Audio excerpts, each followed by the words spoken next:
Good morning, dear students, and welcome to ITRC Technologies online classes. This is Azharuddin, working as vocational trainer information technology at Government High School, Bardun, Ramban. Today, we are going to discuss lecture number 2 from data entry and keyboarding skills for level 1 class 9th. First of all, we are going to discuss numeric keypad.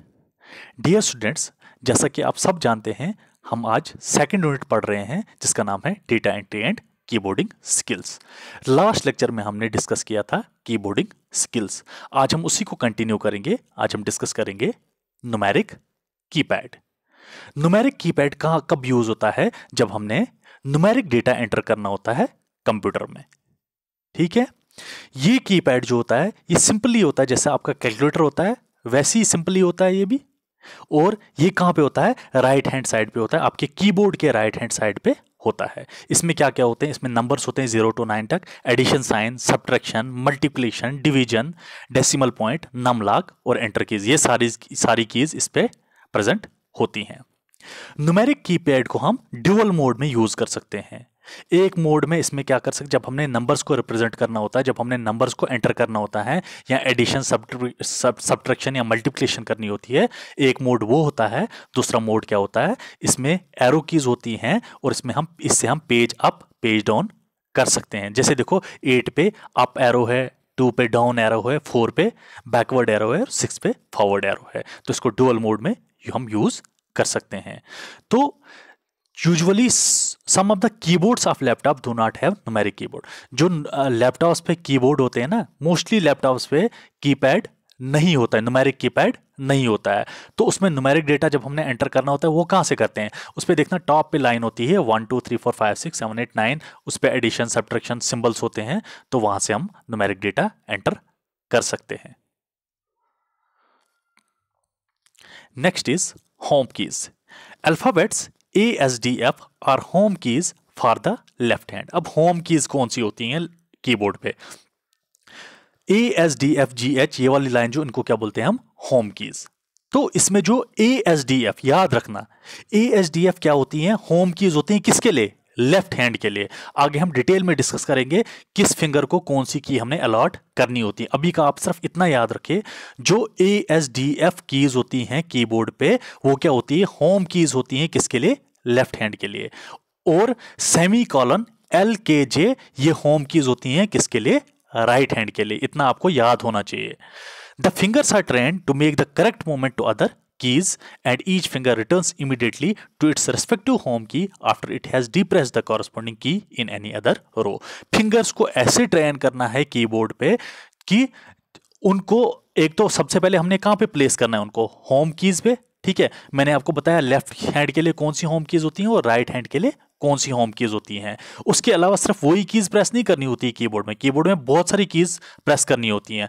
तो जो भी उनके corresponding में जब उनको keys को press करना होगा तो फिंगर्स को ऐसे ट्रेन करना होगा कि वो करेक्टली सारी क्या बोलते हैं बटन्स को प्रेस कर सके। और उसके बाद जब उनको प्रेस करने के बाद उन फिंगर्स को वापस कहां पे लाना है? आपने होम की पे इमीडिएटली वापस लाना है। जब आप दूसरी कीज को डिप्रेस करोगे, मतलब उनको छोड़ दोगे, उनको प्रेस करके छोड़ दोगे। ठीक है, तो ये है home keys. Next is guide keys. ठीक है, on a computer keyboard keys F and J are called guide keys for left and right hand respectively. Both contain a small raised tangible mark with the help of which touch typist can place the fingers correctly on the home keys. Figure below shows the position of fingers of both hands on the home row. देखो computer keyboard में F और J की जो होती है ना, याद रखना F और J कीज, इनको क्या बोलते हैं? Guide keys. ठीक है, गाइड कीज क्यों बोलते हैं इनको? गाइड क्या होता है? जब आपको कोई गाइड करता है किसी चीज के बारे में, गाइड करता है। इनको गाइड कीज क्यों बोलते हैं? क्योंकि जब टच टाइप जो होता है, जिसने टाइप करना होता है, उसको पता होता है कि कौन सी फिंगर से मैंने कौन सी की प्रेस करनी है। ठीक है, तो जब इनको गाइड कीज क्यों बोला जाता है? इनकी वजह से ही टच टाइपिस्ट क्या होता है, वो अपने फिंगर्स को करेक्टली रखता है कहां पे? होम की पे करेक्टली प्लेस करता है। ठीक है। Figure below shows the position of fingers of both hands on the home row. जो फिगर आप नीचे मैंने आपको शेयर की आपके साथ, उसमें क्या बता रहा है, पोजीशन ऑफ बोथ हैंड्स। देखो बोथ हैंड्स की पोजीशन बताई होम रो पे हमने कैसे रखनी होती है। जब हमने टाइपिंग स्टार्ट करनी होती है तो होम रो पे अपनी फिंगर्स को कैसे प्लेस करना होता है। Next is typing capital letters. जब हमने कैपिटल लेटर्स को टाइप करना होता है, to type capital letters switch on the caps lock by pressing the key before typing. A light will shine on the top right side corner of the keyboard that shows caps lock is on. To switch it off, tap on the caps lock key before typing. जब आपने capital letter type करना होगा, last lecture में भी आपको मैंने बोला था, जैसे देखो यहाँ पे कैपिटल ए है, अगर आप कैप्स लॉक अभी ऑन नहीं किया होगा आपने, ठीक है, अगर आप सीधा ए प्रेस, आपने कैपिटल लेटर लिखना है स्क्रीन पे, कंप्यूटर पे आपने क्या लिखना है, कैपिटल लेटर, लेकिन वहां पे क्या आएगा, स्मॉल आएगा। तो उस स्मॉल को कैपिटल में कन्वर्ट करने के लिए अगर आपने कैपिटल लेटर लिखना है कंप्यूटर पे, तो आपको क्या करना पड़ेगा, सबसे पहले आपको कैप्स लॉक ऑन करना पड़ेगा। कैप्स लॉक एक बटन होता है, देखो जहां पे, जिसको ग्रीन में अंडरलाइन किया हुआ है नीचे इमेज में, इसको क्या करना पड़ेगा, आपको प्रेस करना पड़ेगा। प्रेस करने के बाद क्या होता है, लाइट वहां पे जलती है उस बटन पे, राइट साइड पे, टॉप कॉर्नर पे, टॉप राइट कॉर्नर पे क्या होती है, छोटी सी एक लाइट होती है। वो जब ब्लो होती है, समझना चाहिए कि मेरा कैप्स लॉक अब ऑन हो गया।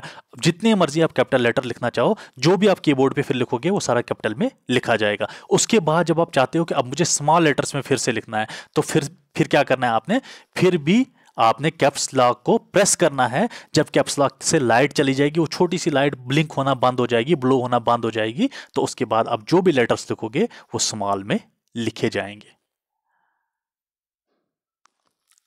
Next is typing symbols. जब आपने सिंबल्स को टाइप करना होता है कीबोर्ड से, press and hold the key and then press the key with the required symbol. There are two shift keys on the keyboard to the bottom left and the right of the letters. The shift key is used to access the top symbols that are one of the keys with two characters. जब आपने symbols को press करना है, ठीक है, जैसे @ है, question mark है, हैश साइन है, तो इनको अगर आपने कंप्यूटर स्क्रीन पे लाना है तो वो कैसे ला सकते हो, आपको क्या करना पड़ेगा, शिफ्ट बटन के साथ जो भी सिंबल आपने कंप्यूटर पे प्रेस लाना होगा, तो शिफ्ट के साथ वो सिंबल आपने प्रेस करना है, फिर जाके वो आपकी स्क्रीन पे अपीयर हो जाएगा। अगर आपने डायरेक्टली, अगर आप चाहते हो कि डायरेक्टली मैं बटन दबाऊं, देखो जैसे 2 है, लैपटॉप का जो कीबोर्ड होता है उस पर 2 बटन होता है, 2 के साथ होता है @ ठीक है। आप चाहते हो कि आपने अगर @ लिखना होगा, स्क्रीन पे लाना होगा कंप्यूटर की स्क्रीन पे, आप अगर वो 2 वाला बटन दबाओगे ना, तो स्क्रीन पे 2 @ नहीं आएगा, वहां पे क्या आएगा, वहां पे 2 लिखा आएगा। अगर आप शिफ्ट के साथ उसको प्रेस करोगे, शिफ्ट और 2 को प्रेस करोगे, फिर 2 स्क्रीन पे अपीयर नहीं होगा, तो क्या होगा, वो सिंबल जो @ है वो स्क्रीन पे अपीयर हो जाएगा। तो जब भी आपने सिंबल्स को टाइप करना होता है, तो वो शिफ्ट के साथ, जो भी सिंबल आपने टाइप करना होगा, शिफ्ट के साथ उसको प्रेस करना है, तो वो सिंबल आप इजीली टाइप कर सकते हो। नेक्स्ट है typing sentences. To get space between typed words, press the space bar once and then type the next word. जब हमने सेंटेंस को टाइप करना होता है, देखो सेंटेंस में बहुत सारे वर्ड्स होते हैं, ठीक है, तो आपने जैसे एक वर्ड लिखा, उसके बाद स्पेस देना है ना दूसरे वर्ड के लिए, कि आप ऐसे ही लिखते जाओगे, वो किसी को समझ आएगा जब आप लिखोगे। सेंटेंस का मतलब भी होता है प्रॉपर स्पेसिंग होनी चाहिए, उसमें फुल स्टॉप होने चाहिए, कॉमास होने चाहिए, तब जाके वो समझ आ जाएगा हर एक को कि इसने लिखा क्या है। तो उस टाइप सेंटेंस को टाइप करने के लिए एक वर्ड से दूसरे वर्ड, जब एक वर्ड हमने खत्म किया तो उसमें स्पेस देने के लिए हमने क्या करना होता है, स्पेस बार। देखना कीबोर्ड में सबसे बड़ी की होती है, सबसे लंबी की होती है, उसको बोलते हैं स्पेस बार। उसको जो ही एक वर्ड लिखा आपने, उसको प्रेस करना है, स्पेस आ जाएगा, फिर दूसरा वर्ड, वैसे ही हमने करते जाना है। Next is creating new lines and spaces between paragraphs. अब नई लाइंस को हम क्रिएट कैसे कर सकते हैं और पैराग्राफ्स के बीच में हम स्पेस कैसे दे सकते हैं। The enter return key is used to create new lines and spaces between paragraphs. Make sure that the cursor is flashing from a new line. It is also used to authorise instructions asked for the computer to perform. अब हमने जब नई line create करनी होती है, या क्या space देना होता है पैराग्राफ में, उसमें हम कौन सी की यूज करते हैं, उसमें हम एंटर की और रिटर्न की यूज करते हैं। जैसे हमने एक लाइन खत्म की लिख के, अब हमने दूसरी लाइन में जाना है, तो मैं क्या करूंगा, एंटर की प्रेस करूंगा। एंटर की प्रेस करने के बाद आप दूसरी लाइन में लिखना स्टार्ट करोगे। तो एंटर की जब आप प्रेस करोगे तो कर्सर कहां पे ब्लिंक होगा, स्टार्टिंग, दूसरी लाइन की स्टार्टिंग में कर्सर ब्लिंक होगा। जब वहां पे कर्सर ब्लिंक होगा आपको समझना चाहिए अब मैं दूसरी लाइन यहां से इजीली लिख सकता हूं। Guide for typing, the cursor keys serve as a guide for typing. This can be used to move the position of the cursor. The cursor is the small downward line that flickers in a sentence while typing.